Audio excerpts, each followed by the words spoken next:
폭력 시위, 시위도 아닌 정책에 반대하는 전문가들, 반대자들을 사찰했다는 이런 경악할 만한 일도 드러났습니다. 문재인 정권은 대한민국에서는 탈원전을 부르짖으면서 북한에는 원전 건설을 몰래 추진하던 정황이 드러났습니다. 경천동지할 일입니다. 이에 대해서 제1야당의 대표의 지적을 적반하장으로 겁박하고 있습니다.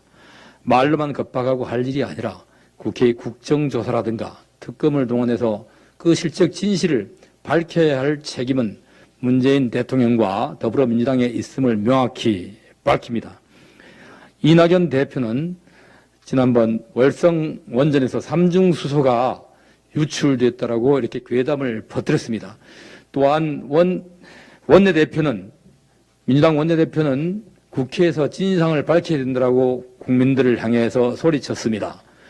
바로 우리 제1야당인 국민의힘에서 국정조사로 밝히자고 하자 꼬리를 내리고 민간단체에다가 조사를 의뢰하겠다고 이렇게 국민들에게 한껏 의혹만 부풀려놓고 뒤로 꼬리를 내렸습니다. 이번 역시 제1야당 대표의 이 지극히 지당한 지적에 대해서 이 허위사실이니 고발이니 하면서 겁박을 할 게 아니라 지금이라도 책임 있는 국회에서 국정조사를 진행해 주기를 다시 한번 촉구합니다. 또한 더불어민주당의 이런 괴담이 금도를 넘어서고 있습니다. 당직자가 이 문건이 박근혜 정권 당시에 만들어진 문건이라고 궤변을 놓았습니다. 그렇지만 검찰 자료에 의하면 그 문건은 분명 2018년 5월에 작성됐습니다. 2018년 5월이 과연 박근혜 정권 시절이었는지 다시 한번 묻지 않을 수가 없습니다. 아무리 급해서 거짓말을 하더라도 전후 맥락이 맞는 거짓말을 해야지 이제 하다 2018년을 박근혜 정권으로 둔갑시키려고 하는 여당의 이런 몰렴치한 궤변에 측은지심이 들 지경입니다. 문재인 대통령은 신년 기자회견에서 윤석열 검찰총장은 문재인 정권의 검찰총장이라고 했습니다. 상표권만 도용하고 불리해지니까 윤석열 검찰과 제1야당 보수 언론이 합작해서 신북풍을 만들어낸다고 합니다.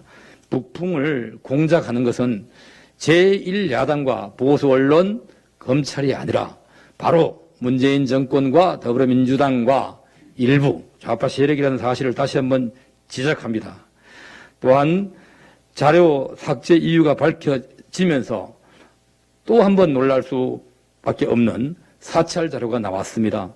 역대 정권은 폭력 시위, 화염병이나 쇠파이프가 난무하는 폭력 시위를 막기 위해서 때로는 이 시위 주최 측에 대한 동향을 파악한 적이 있습니다. 이것마저도 사찰이라면서 무자비한 탄압을 자행했던 정권이 또한 문재인 정권은 사찰 DNA가 없다고 국민들을 속여온 이 정권이 바로 폭력 시위, 시위도 아닌 정책에 반대하는 전문가들을, 반대자들을 사찰했다는 이런 경악할 만한 일도 드러났습니다. 반드시 책임을 져야 할 것입니다. 다시 한번 촉구합니다.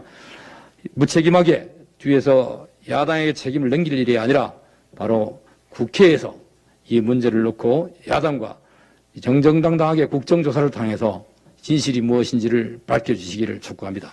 이상입니다.